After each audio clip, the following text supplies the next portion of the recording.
Nick, how much pressure is on Chris Paul and Durant tonight? All right, let me do Chris quickly and then Durant, because this is very close to the end for Chris. And what's wild is this. Last year's first round, less than 1 year ago, he finished off the first round with a game where he went 14 of 14 from the field and averaged for the series 22 and 11 on 56%. That was 11 and a half months ago. And now he looks like... Comes quick. Right, correct. And for him, it seemed to come mid-second round. Right. And that he's just now been a different guy. He's on a partial guarantee of $15 million next year. I expect him to be the Suns' point guard, but I don't think it's a guarantee. And so this might be his last best chance or his second to last best chance. Durant's in a different spot because Durant had arguably, on a per-game basis, his best season of his career this year. Two different teams, totally different rosters, didn't matter. He was 55, 40, 90, basically. And he's lost 7 straight playoff games in 9 of 10. Like, huh? Doesn't make sense. Here's what I know. And I expect Durant to be brilliant tonight. I do. I remember when he had struggled against Pat Beverly and the Clippers for like 2 games. Then he averaged 40 a game the rest of the series. Kevin Durant. And he did the, do you know why I'm Kevin Durant? But if they were to lose this series, that's 3 postseasons in a row where who's the best forward in the league? Is it Durant or is it Giannis? Will Giannis beat him? And then who's the best forward in the league? Is Jason Tatum in it or Durant? Well, then Tatum beat him. Then they're like, what about Kawhi Leonard? And then Kawhi beat him. 3 guys, best player on their teams, during the tail end of your prime, you play in the postseason early-ish. You know what I mean? Second round, first round, first round. They all beat you. It's a weird part of the basketball reference page. You know what I mean? Like, it doesn't change the fact I think he's one of the 16 best players ever, but it would be weird, right? So I think they need to win this series, and I think they will, but it would be weird. Well, and also, like, you're putting him against Kawhi, which a lot of people are looking at. He has more talent around him. Yeah, right now. Now, Kawhi's got more depth. Yeah. But the next 3 guys, Chris Paul versus Russell Westbrook, everybody would take Chris Paul. Yeah, right? course. Devin Booker's your next. I mean, come on. So if he loses this series, and look, Kyrie has proven hard to win with. You saw Luka struggle with him. Now you saw Durant struggle with him. The Celtics but struggle. Still, he did have talent around him, Durant, when he lost those series. But Chris, and you're right about this could be his last shot. This could be their team's last shot for all we know because of the age. And Durant is not old, but he's injury prone as he's getting older. Wow. But for Chris, look, we were ready to coronate him as a top 5 point guard of all time. And I'm not saying he isn't. No, I'm not saying he isn't. What I am saying is this.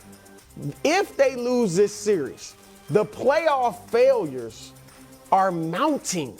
I mean, they're already, last year, you're up, 3-2 to Dallas in the second round. Team, right. Number 1 seed. Yeah. And you struggled, and he struggled in the last few games. The year before that, up 2-0 against the Bucks. Yeah. You know, but had it 2-0. Yeah. If you can get up 2-0, you should be able to win the series. And you can go. This is throughout Chris's career. Really, like, the Clippers never got past the second round. Brew, how much do you want him playing? Last game, 39 minutes. Not that much. But Campaign was out, and that was a problem. So you're going to play him 30? You're going to play him 40 minutes? Well, tonight you got to win. Like, if it takes 30, I don't want to play him that long because it could hurt you down the stretch of the series. But if that's what it takes to win tonight, that's what. Can I make one very quick Durant point? Because Brew is the first person I heard say this, and I think he's right, that Durant is the most malleable superstar in the NBA and one of the most in league history. I think that worked against him in game 1. That's a good take. I think because he can play any role and fit in anywhere, it was not his nature to be like, give me the damn ball and get out of the way. No more shooting. And by the way. And that was the case throughout his career in OKC. Right. And I want to be very clear on this. He has shown when he does get in that mode, he's almost unstoppable. We saw it the series against the Bucks. They ended up losing. For those last 3 games, when Kyrie was out and Harden was on one hamstring, and it was just KD, he'd play all 48 and do everything. He had a 49, 17, and 10. Then he had a 48-point game playing all 53 minutes. He can do it, but it's just not his nature entirely when I think they probably needed it to be at the end of the He's going to have quarter. to shoot against some of those double teams. Got Because he can shoot over guys. Russ coming off a mind-melding game where he played poorly and excellently at the same time. Here's how the numbers shook out, remember. And this is at second half, 4 points, but he also had 2 blocks and 5 offensive rebounds and played awesome. Yeah. Nick, what do you expect from Russ tonight? A really bad game. Really bad? Yeah, listen.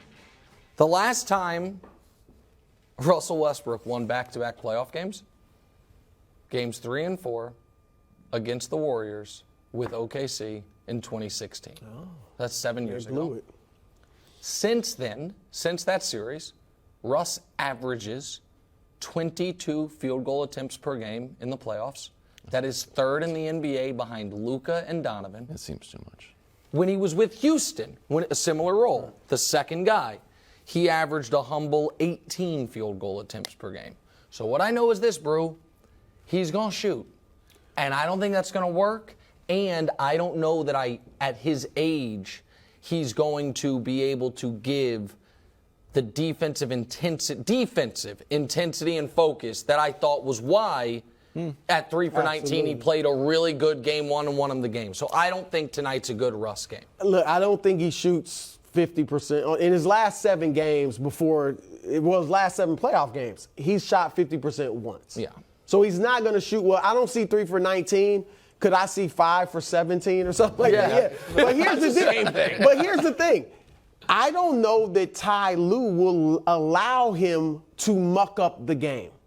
Because I think if you think he might blow it tonight, look, 3 of the last 5 regular season games, he played 25 minutes or less. Yeah. And he had 3 or more turnovers in those games. So remember, even against the Lakers, he was playing great early on. Yeah, and then they didn't throw him back in. I'm just saying he had it going, not shooting-wise, but he had it going defensively and on the glass.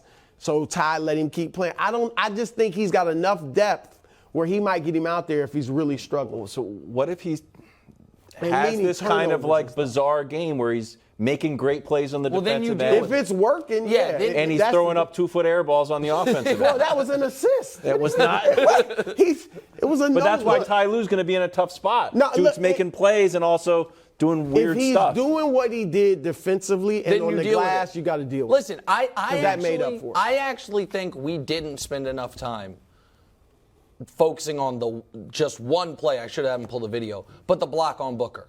The block on Booker, and then the fact that he had the wherewithal, while Booker was already complaining about a non-call, to corral the loose ball and throw it off Booker. Oh, great job, production staff. It was fantastic. Hub's supposed to be off today. You never get it when he's home. But it's a great job. I mean, it was one of the best offensive players in the league. It's as good of a defensive play as we'll see all round in the playoffs by any player.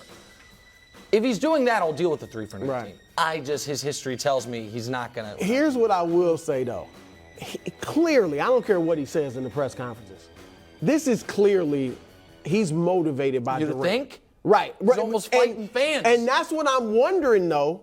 Is he going, like, what he did in that game 1 was heart, will, and athleticism. If he can do that's that. all it was. And strength, if you want to throw that in there. Yeah. That's what it was. Yeah. And I think he might be able to summon that because of Durant. For 2 weeks. I would start him on Durant again. Okay. See if it throws KD. I like that. Thanks for watching. Subscribe here to get more from the show and to check out clips from other shows on FS1.